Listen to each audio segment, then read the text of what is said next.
Hello, good morning, good evening, good afternoon. Thank you for joining me today. My name is Chris Legaspi, and today we are going to continue our discussion on designing figures.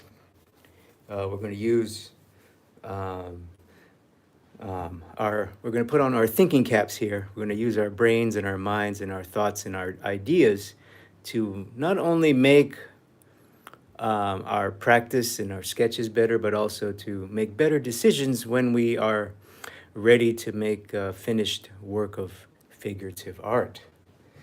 And the goal is that we can use our design to further or more or better or more fully express our ideas, our emotions, our thoughts, and our stories into our pictures and our figures. So thank you for being here today. And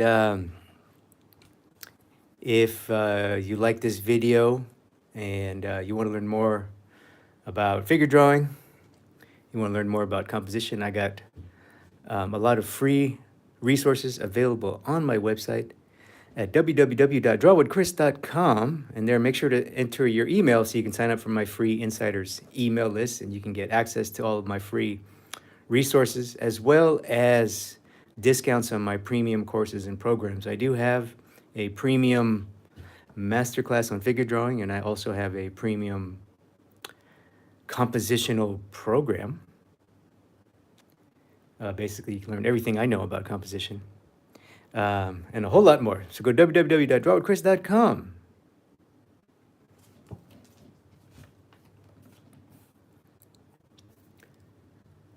And before we begin, comment below. Where are you located? Where are you watching from, and what time is it for you? I'm currently in Thailand myself. It's about 10 in the morning for me, so thank you for being here wherever you are.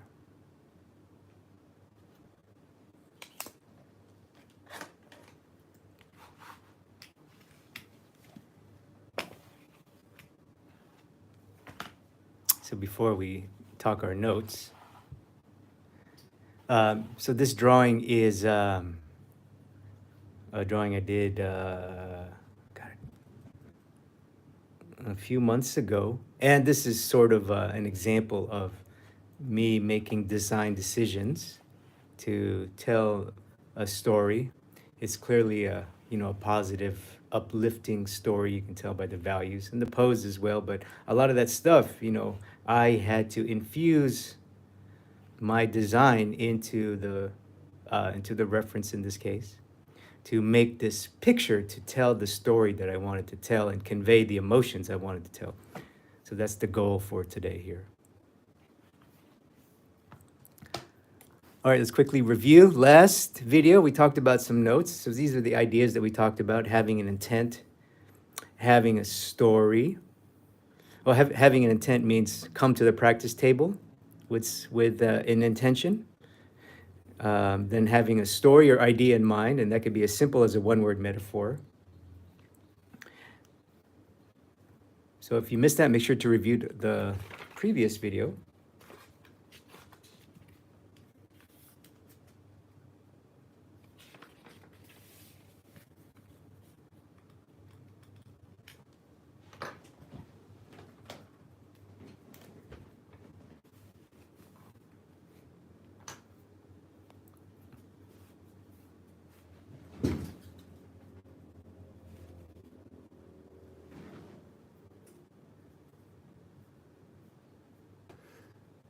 So we got number 1,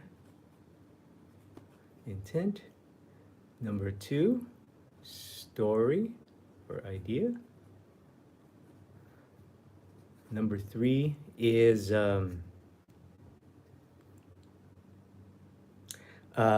this is new today, and this is related to if you want to working on the actual finished picture, the finished work of art. It's beyond your sketches and studies stage. So this would be more towards the finish. Or even in the planning stage, it's good to have And what I want to talk about today is to have a look. Have a look in mind. What does that mean? Well, a look means how you want your finished piece to look. Do you want it to be charcoal? Do you want it to be uh, burnt umber oil painting? Do you want it to be graphic and flat, with Photoshop or Adobe Illustrator? Do you want a cartoony, stylized animation look? Do you want to do like a Frazetta or a comic book look? I don't know. I don't know. I don't know. I don't know. I don't know. So that's why it's good. You see what I'm saying? To have a look in mind, so that when you go to execute, you're like, uh, should I use graphite, Chris? Should I use charcoal? Oh, should I use Procreate? Should I use Photoshop? Should I oil paint? Should I watercolor? I don't know. Should I? I don't know. I don't know. So it's good to have a look in mind. It'll answer all of those questions for you. Because remember, really the reason why we want to do so much thinking now before we actually draw is we can make really good decisions as we are drawing. That way we don't muddy up our drawing, you know what I mean? Imagine if you're spending 20 hours on a drawing and then you're like, oh, I really don't know what look I want. Oh, should I use pencil? And by then you've already wasted 8, 10, 12 hours. It's way too late to think about that. So look, my friends. Look, my friends. So let's just go through. We're going to demonstrate today. This is this is what we're going to draw today, or what I want to demonstrate. And I've already started it. Here. That's what we're going to draw today. So I'm going to take you through the process. We're going to go through a drawing. I'm not going to take it to a finish, obviously. I'm just going to take it to a nice resolution on camera, see how far we can get. And let's go through the process, the thinking process. All right, guys. So we're going to put our thinking hats on. Are you ready? We're going to activate this guy first. Bing, bing, bing, bing, bing, bing, bing, bing, bing, bing, bing. So that's my message for 2024. Do a lot of thinking. So what's the intent? This is what I want to draw. I have a lot of ideas already. What's my intent? Really, my intent is storytelling. I want to be able to practice telling a story with a picture, drawing more pictures and less sketches and studies. So storytelling, because I do have a clear idea in mind. And my second thing would be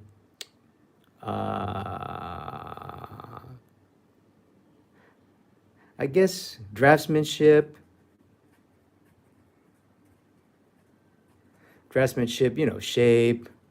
shape, value, form, all that good stuff. Draftsmanship. So I want to see if I can do a nice drawing as well. Practice skills, so skills. Okay? So draftsmanship, skills, whatever. So it's a general practice of the skills and more importantly, storytelling. That's number one. Number two, story idea. I already have a series in mind for me personally. And really my series is about pain and overcoming adversity through the body. So that's why if you follow me on Instagram and things, you see me. In the last video, we drew a gymnast, and I've been drawing a lot of athletic things lately. And that's because I'm trying to tell a story about, I have a little series in mind.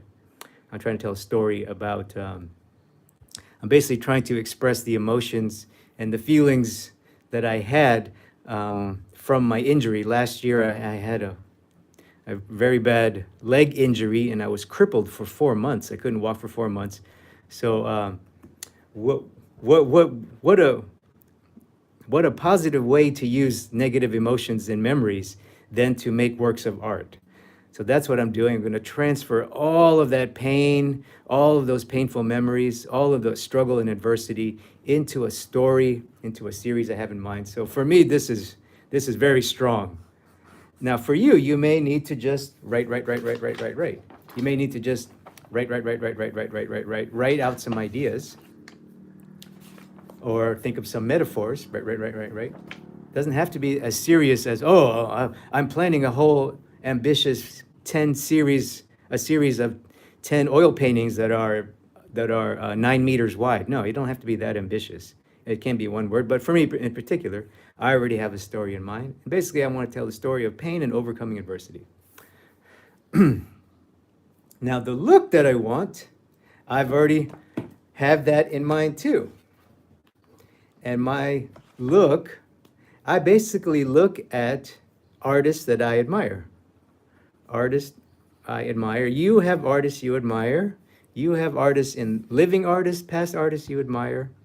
And I just write a list. I go, oh, okay. Based on this, who has a look that I like? I already know I have a sorrow, number one. Solomon comes to mind. Maybe a Bouguereau I admire. Muka I admire.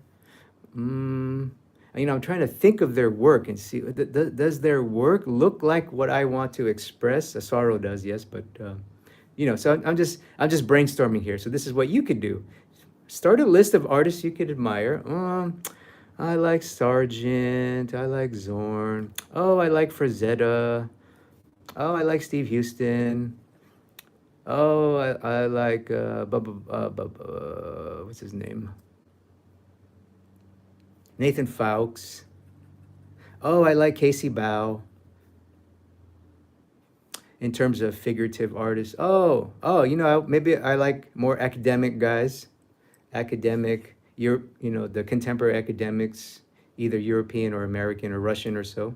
Oh, maybe I want an academic look. So you see, just write. Start writing.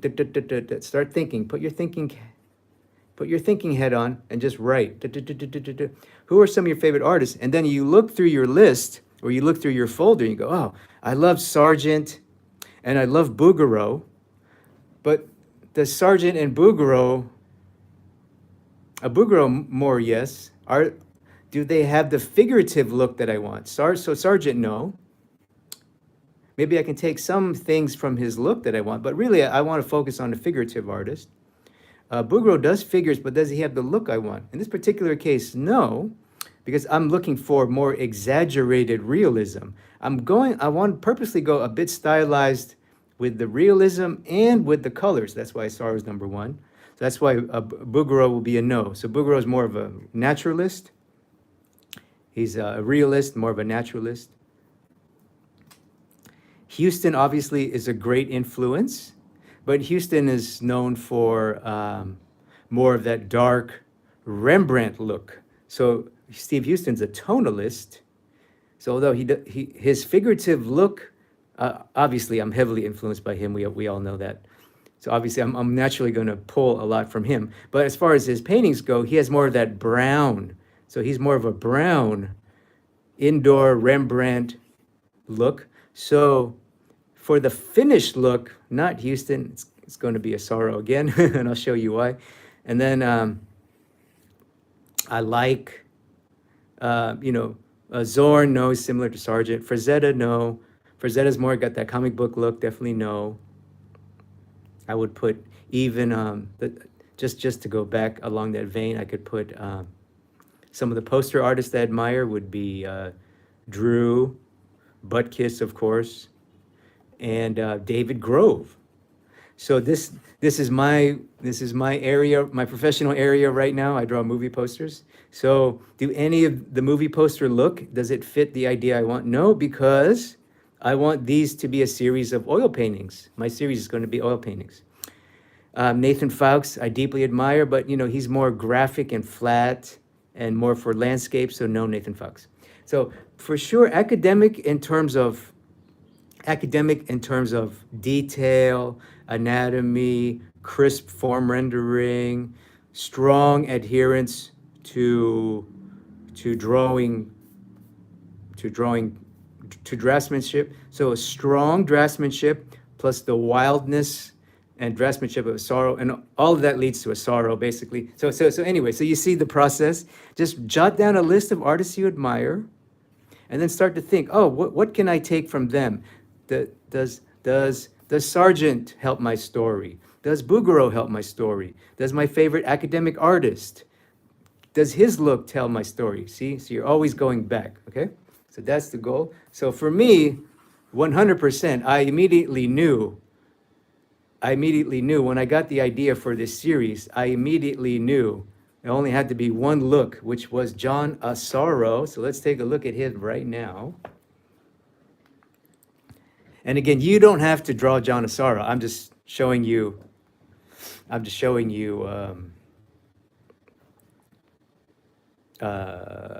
so big. How did I make them smaller?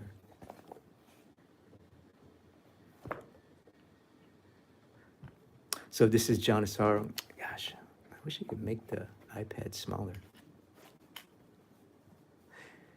And this is the one, you see, he's known for incredible female figures.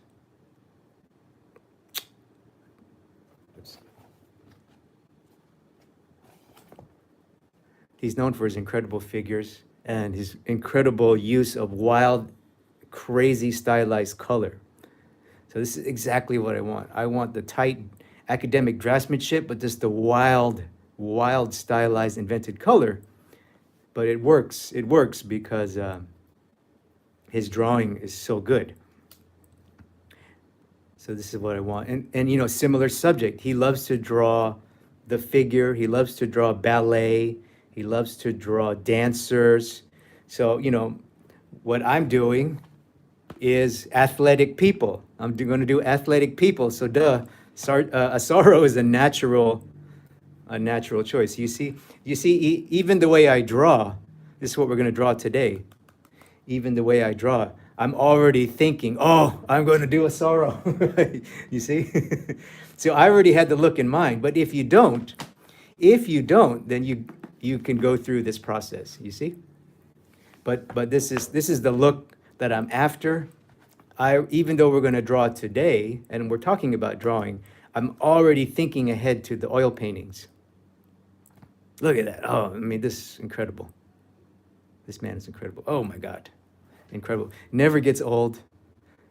Never gets old. I could look at a sorrow until I'm blue in the face. Never gets old. Oh my God.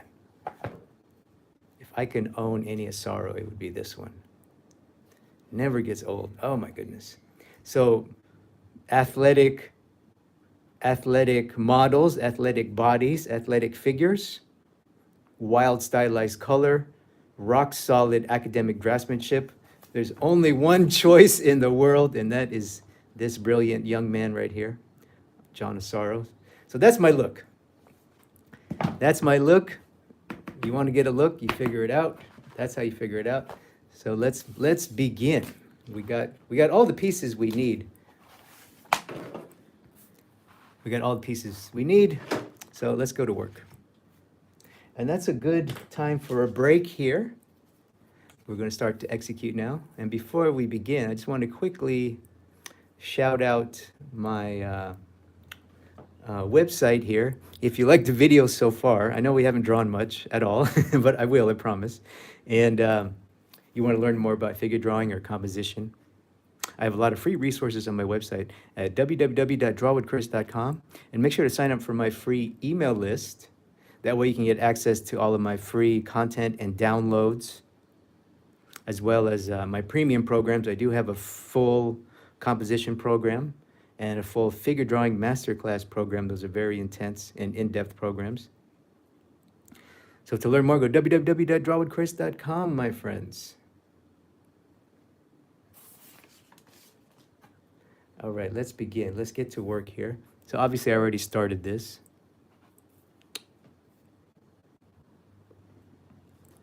And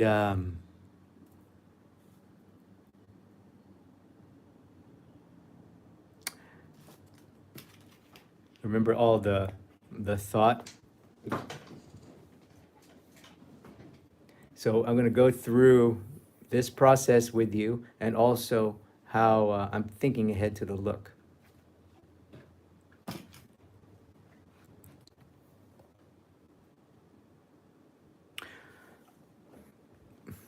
So one of the things that I want to show is one of the things I want to have in this series is the feeling. I want to express the pain I had when I was crippled. I had to use my arms a lot to lift myself out. I couldn't walk. I could barely move my right leg. So I had to use my arms a lot to lift my body. It was very painful and annoying for 3, 4 months. So that's kind of the feeling I want. So for this, I need to show a lot of tension here. I need to show a lot of tension here, the forearms, the fingers, and the hands, because I want you to feel the pain that I felt having to lift myself up. So this region is a big part of my design, and the feet. We'll talk about that as we go.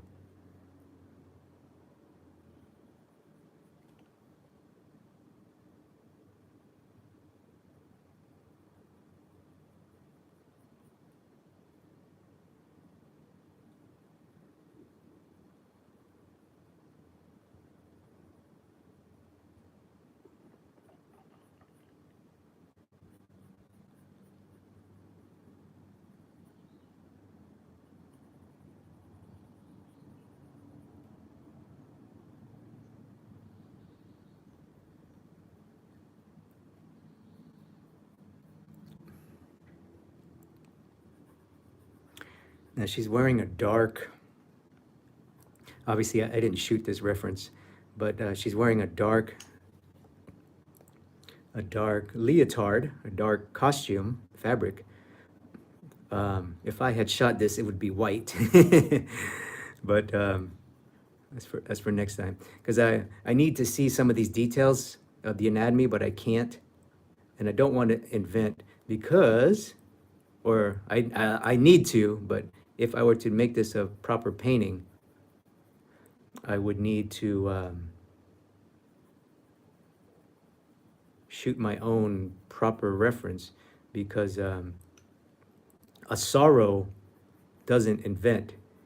He's very particular about his reference, John Asaro. So if I kind of want to match his look, which I do, this series is both expressing emotions in me, telling stories, and it's also a bit of an homage to Asaro, who's one of my favorite artists. So it's a homage to him. So I want to try to maintain as much of his practices and his principles as possible. I've never met the man, but that would be a big dream of mine.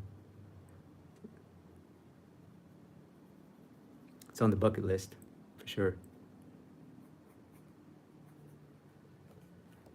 So you see, already it's a little too busy. I don't like what's happening here. It's already too busy. But keep going. This is colored pencil, so I can still erase to some extent.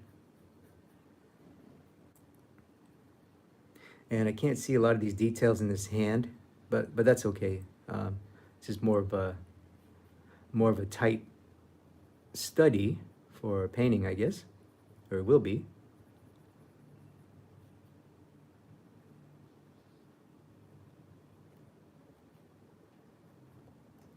And the shapes of these hands will communicate various levels of stress on her.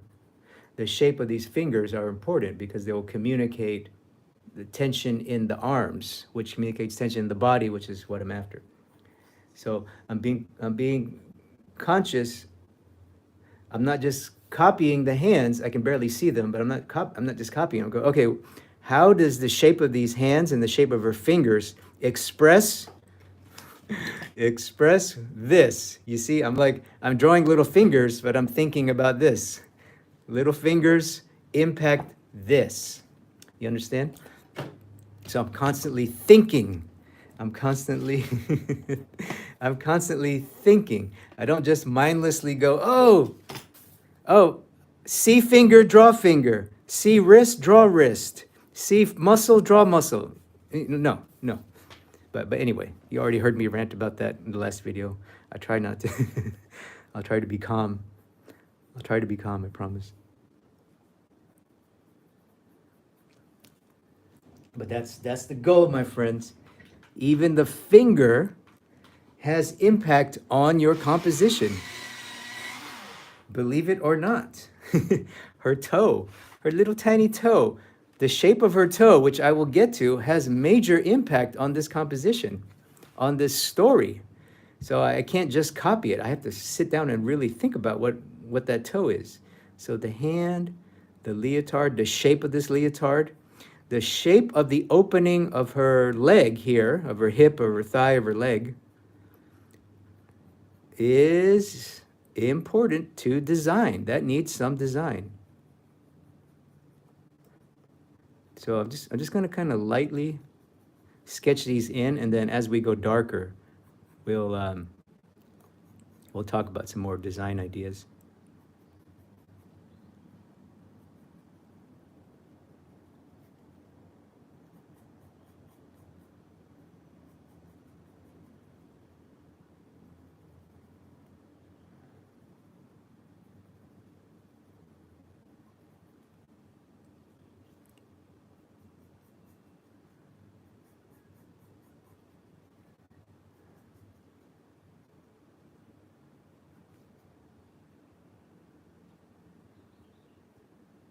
I already designed the foot anyway.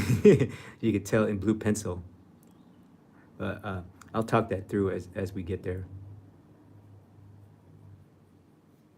Believe it or not, this, oops, can't even see it, sorry. So I already designed this foot earlier in blue pencil, as you can see. So I already, believe it or not, this little zone took some time. I had to put a lot of thought into this zone, believe it or not. It looks so insignificant, but it's not. Because it's the shape of an extremity, really. You know, the extremity is the outer edge of a shape.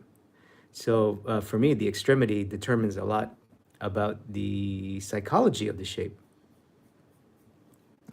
So the shape has psychology. It elicits thoughts, feelings, and emotions. So we got to be very deliberate and design our shapes, of course.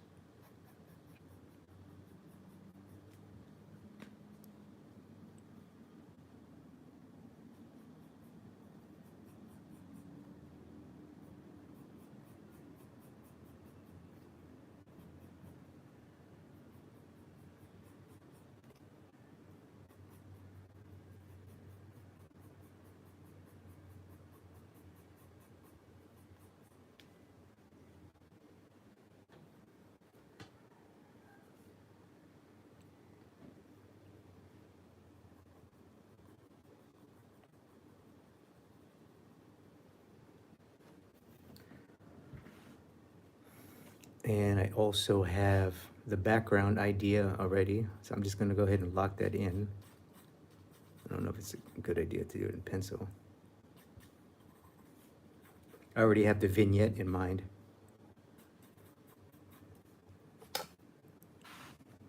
Which is going to be a very strong knife shape. And I can already tell that making the color comps are just going to be so much fun. I don't know if I want to draw the beam. The beam is not necessary, really. It can just be a box. It's fine.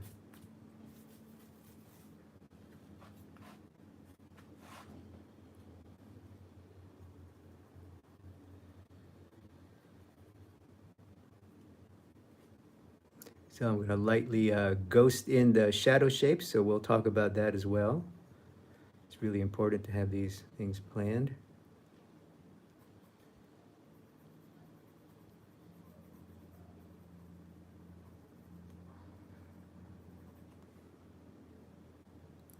Look at all these beautiful details here. That's so cool. That's a lot of stuff we can play with and design and play with. And you have to be very thoughtful there. Those designs, those little shapes impact the legs a lot, and the legs obviously are a huge part of this composition of this story. In a lot of ways, this, I'm trying to tell my story about my leg injury through pictures. So obviously legs and arms and things are going to be a big part of my story.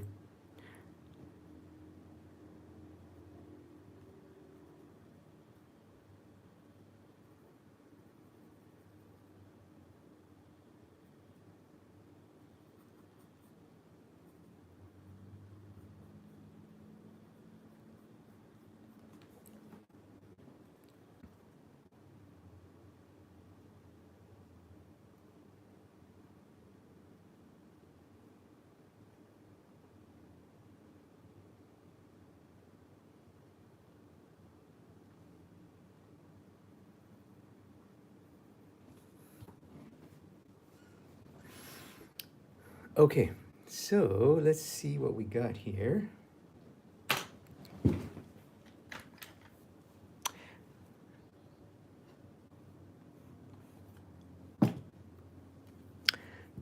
So this arm, let's start with this arm. Notice all the beautiful lumps and bumps in her arm. I know you can barely see it, but you see it's kind of bumpy.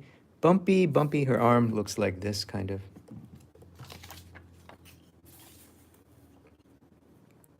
Her arm looks like this. It's got deltoid, bicep, brachialis, so it's bumpy.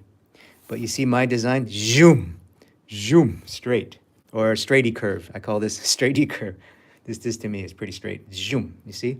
Why did I do that? Because I want you to feel this, up, up. She's lifting herself up. That's the story. Remember, the story is triumph over adversity. That's the core message. So uplifting, lifting yourself out of pain and adversity. You see?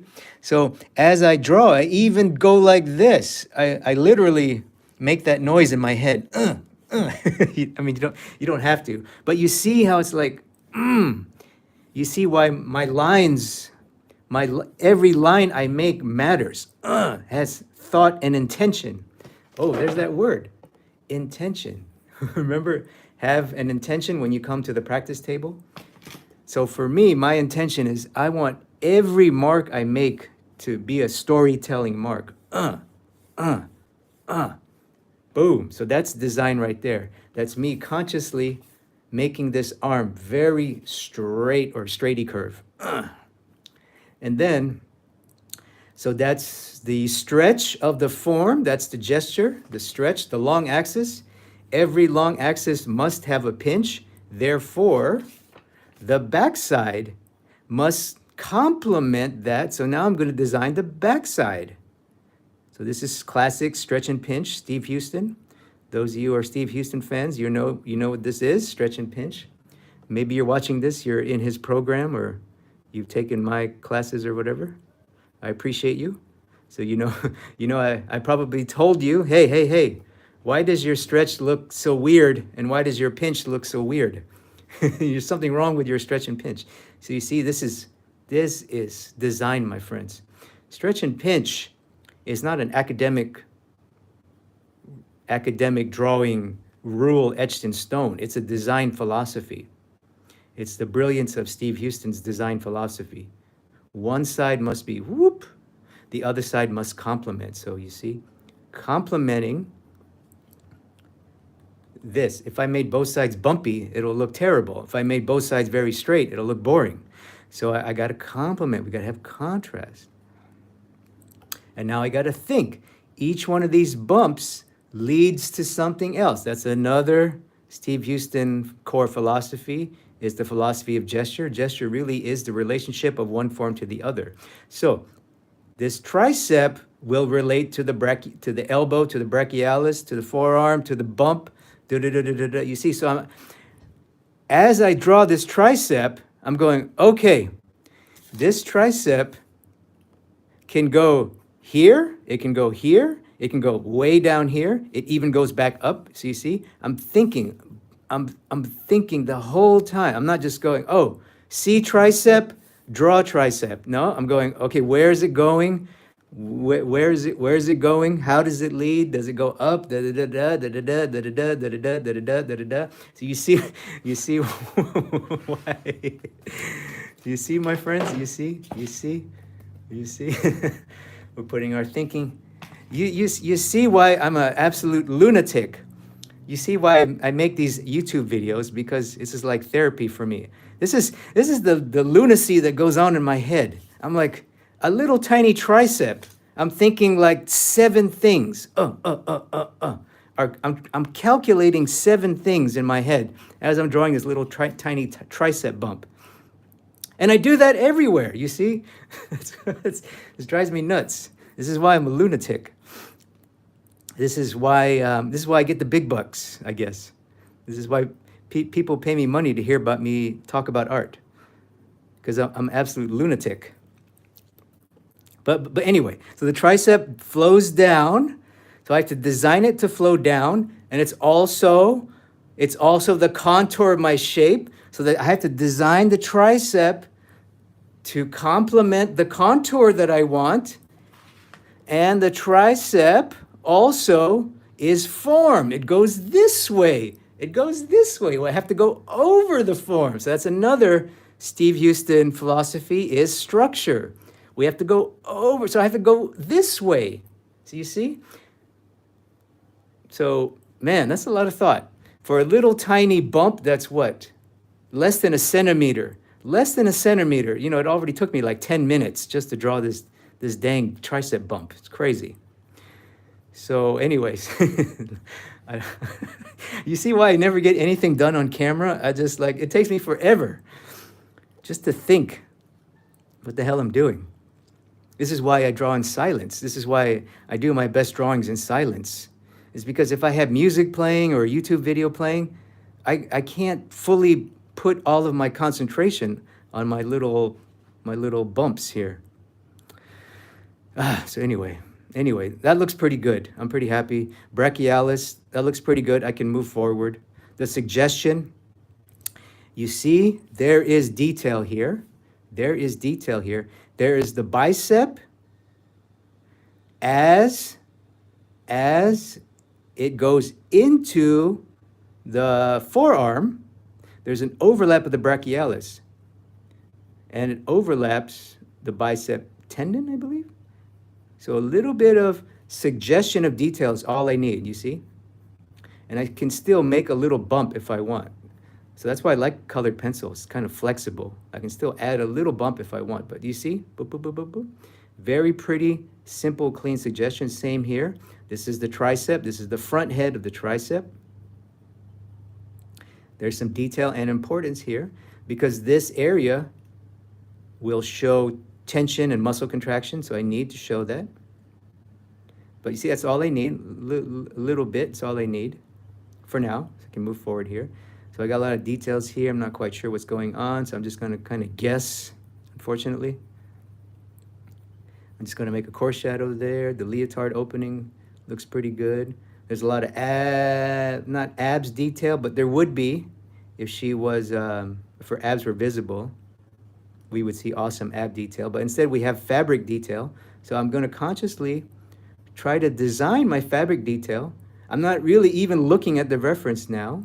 I'm just designing these wrinkles. Number one, these wrinkles do this. So these wrinkles, I don't go, oh, see fabric, draw fabric. No. Not copy the fabric. I'm going, how can I use the fabric to tell my story? And in this case, my story is form. So you see, I don't just copy the damn fabric, I design the damn fabric. So I'm always doing this. You see how my fabric does this? You see why my drawings look round? It's because I'm doing this the whole time. And fabric is a perfect opportunity to do that. And even if she wasn't wearing fabric, she would have folds in her anatomy. Her abdominals would be folding here. Her obliques would be folding. The serratus and the ribs would be folding. So there would be details there. The leg, the contour of the leg, the details at the hips. So many juicy details here. Look at this, guys. So this would, if you were just a copier, which after this video you're not going to be, if you were just a mere, oh, see detail, copy detail person, which you're not anymore, this would be a nightmare for you, because you would see copy, and then you would end up with a leg that looks absolutely terrible. And then you would email me and go, oh, Chris, why does my leg and hip look so bad? What did I do? And I said, well, you didn't think about what you were doing. So now we got to think. There's some details here. And honestly, I don't quite know exactly what's going on. I know this is the glute major, this is the glute medial. I don't quite know what's going on. I know kind of, but not exactly. So I'm like, maybe I'll just focus on the major masses first. So egg, mini egg, big egg that transitions into cylinder. So I'm just like, okay, well, let me at least describe the major forms. Let me not commit to small details that I have no business committing to and that may not serve my drawing. So let me just not be a copier. I put some thought there. I accomplished the major form, so let me move on. I'm ready. I can move on. So that's good. Let's get to the calf. How much time we got? We're not going to get this done. So let's get to the calf. And notice in blue pencil, you guys see the blue pencil? You see the construction line of the calf? Because you see, I look at the reference and I go, okay, well, the lighting is not that, there's not much contrast in the lighting, and I can't see much detail, so I have to kind of invent. But what I do is I design. So I design, and my design is the egg, and this is the egg into the drumstick. Those of you Steve Houston fans, you know this. This is the Steve Houston drumstick, egg into the thing. And here's a Steve Houston teardrop. Those of you watching who are Steve Houston, you may be in his program, he talks about the teardrop. Here's the teardrop. This is the egg of the gastrocnemius, calf muscle, flowing into the tendons and flowing into the upper leg, the hamstring section, the knee, the back of the knee. So you see, drumstick form, and then teardrop, smaller form, secondary reed. So I'm not going to emphasize that. I don't need to, but I just wanted to show you. I just wanted to show you some design principles that Steve Houston, he's the man. Those of you watching already know he's the man, and he has a wonderful program, by the way. And yes, I'm biased. I do work for Steve, so I am biased. Full disclosure. Of course, I'm going to say his program's the best.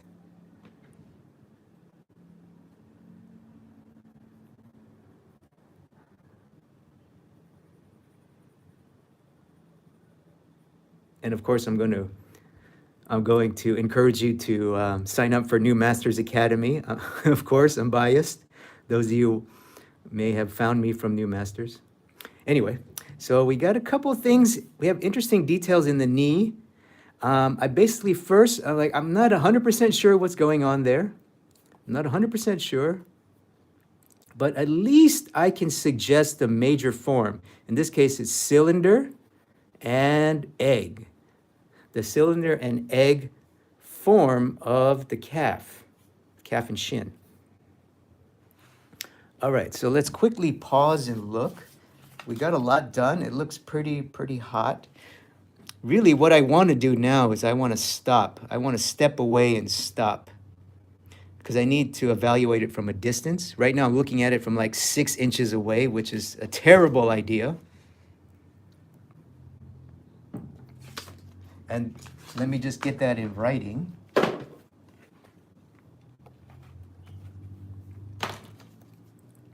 So we did all of this. Let's quickly review. We did all of this for this. We got the look, we got the intent, we got the story. Now I want to suggest that you stop. Stop, look, evaluate. Eval means evaluate. I don't want to write it out, lazy. Evaluate. That's a good part of design, is to kind of take a look at what you have. Okay, what do I have? What have I done? What do I have? What design changes need to be made? What design changes need to be improved? Is my long axis, is my stretch stretchy enough? Is my pinch pinchy enough? Do my structure lines really work? Is my rib cage in the right position? Am I communicating the right anatomy? You know what I'm saying? Is my head drawn well? There's a face here, so I have to consider the draftsmanship of my face. That will pull the quality of my drawing down. How does my design, how does my design of my foot, of the contour of a leg? So the contour of the design of the contour of this leg is really important. That's why I need to see it from a distance. But we can't do that on video. Can't really step away. Hopefully someday I'll have a setup where you can watch me step away. So let's see, just based on this, what decisions I need to make right now is, I do need to kind of think about these details. Let's do that now. So she got a lot of beautiful, gorgeous details here. So what's happening is, obviously her leg is extended up, but this is a pretty unnatural position, meaning this is a hyper athletic position. It's called the Pike, P-I-K-E. Comment below if anybody watching this, can you do this position? It is not easy. I try. My legs can only go about this far. So what's happening here is there's major muscle contractions actually happening inside of her leg. There's muscles called the hip flexors that raise your leg, so we can't even see them. What's happening here is this right here, all this beautiful anatomy that we see, is happening because she's straightening her lower leg. So this is actually the pinch of this leg form. This is the stretch, this is the pinch. All the contractions are happening here. So when you straighten your leg, your quadriceps have to contract to straighten your leg, okay? So that's what's happening here. And this is really the elongation and relaxation of her glutes. So your glutes activate in the opposite direction. So you see? So her glutes are being stretched. So that means stretch. That means more quiet marks. So I made my first decision correctly, even though I was tempted to really aggressively draw these gorgeous details. I said, no, no, no, no, no. Let me stop and think. If I aggressively draw these details, will they help my drawing? No. In this case, no. Why? Because my design needs this to be stretched, needs to be curved, needs to move in a curve from here up. So that's my design. I'm going to put all the tension roughly here, here, here, here, here in this zone. So this is going to be like a bunchy tension zone. It's going to be a bunchy tension zone here. I'm going to try to draw our fingers, which I can't on camera. So tension, tension, tension zone, curve zone, move, flow zone. Do you understand? So do you understand the thought that's going into here? So that means I need a little bit of tension here and a little bit of curve. So that tells me that all these gorgeous details, I'm not just going to copy them. I'm going to design them to just communicate what I just told you, which is a little bit of tension, so a little bit of pinch and contraction, and curve. So you see, designing Designing, designing, designing, designing the whole time. My God, these details are gorgeous. I could draw these details for 3 hours. Comment below. Who here is tempted by all of these gorgeous details? Comment below. Don't lie, I know you are. My first instinct is like, wow, I want to sit and draw these details for like 3 hours, which I could, but I'm not going to. I'm not going to. I'm not going to. I'm going to be very disciplined and control myself and be like, oh man, that would be so much fun, but you know what? It doesn't really tell my story. So I have to edit it out, my friends. That's the game, my friends. Design is editing. Design is editing. Design is editing, my friends. So that's really what we're doing. We're editing. Luckily, we have very nice reference.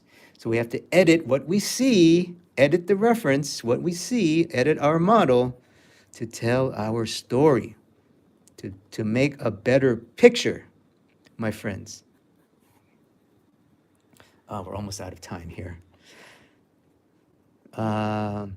This contour is awesome. There's some bumps in detail here. Look at these gorgeous bumps, my friends. Look at these gorgeous details. Now I'm thinking, my instinct is, wow, see detail, draw detail. I want to draw these gorgeous details. But will they help my story? Right now I just have a very simple curve. I have a very simple curve. Should I add some gorgeous detail? I'm thinking yes, or I'm thinking, let me try.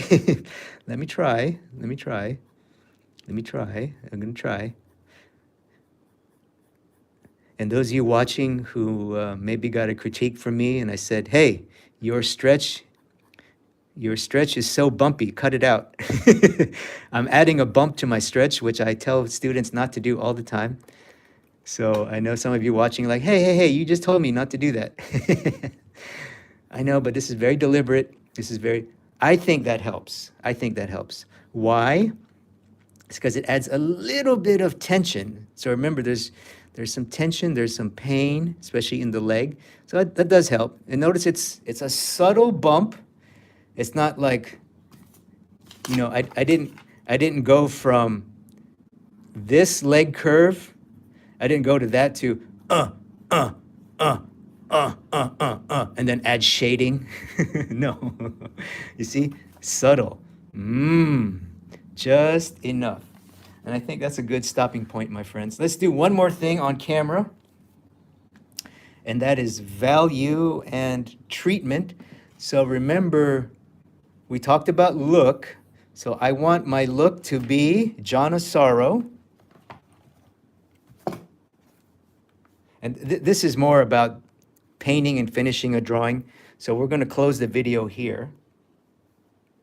But I just want to talk about look. So we talked a lot about look, and the look I want is John of Sorrow. So I'm imagining the painting, and his shadow masses they're textured, but they're textured like this, and they're kind of flat. Let's see if we can see them closely. So he does have texture. So in his shadow mass, he scrubs, which is great. I do that as well. Steve Houston also scrubs, and they're both Southern California guys, just like me. Let's see. Okay, so you see his shadow detail has scrubbing, hatching basically, right here, you see? Or is that oh no, sorry, that's a reflection. But I just want to show you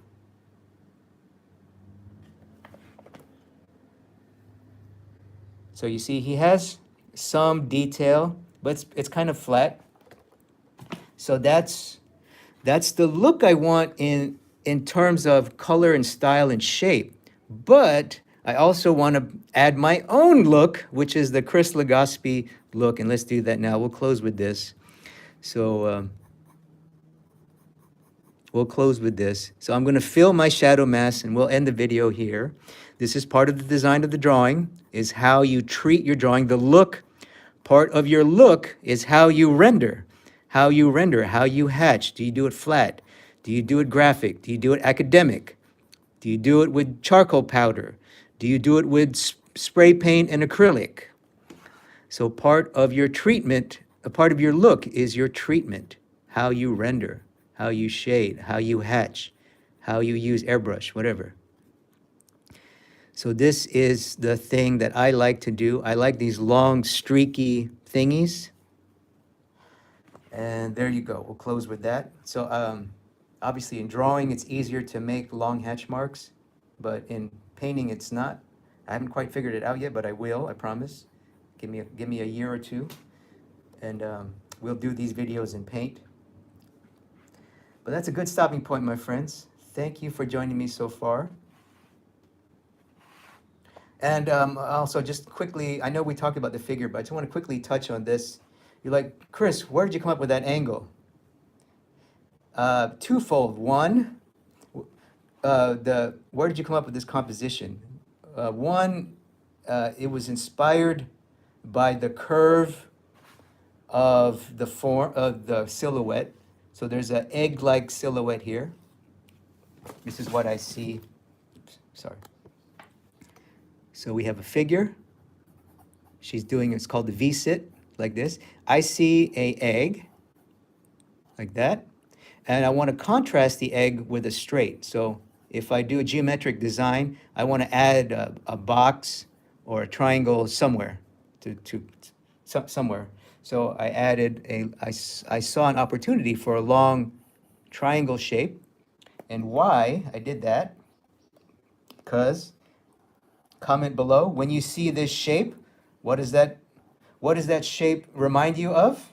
Comment below. What does that shape remind you of? That's right, a knife or a sword. That shape is a knife or a sword. In other words, cut. This shape is a psychological, is a visual psychological picture of the word cut. Why is that important? Because my leg injury was basically a cut. So you see,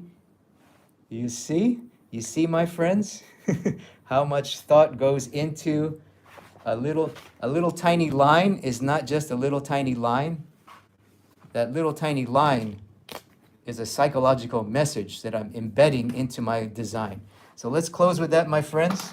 If you like this video and you like my work, you like the way I talk about design, you like the way I talk about figure drawing, you like the way I explain these concepts, I have a lot of free resources on my website at www.drawwithchris.com. And you can also sign up for my free email list. And you can get access to not only my free lessons, but you can get discounts on my premium programs. I have a full-length figure drawing program and a full-length, very detailed compositional program where you'll learn everything I know about composition and design. And that's available on my website, my friends. So thank you for joining me, and I'll see you in the next video. Take care. Bye-bye.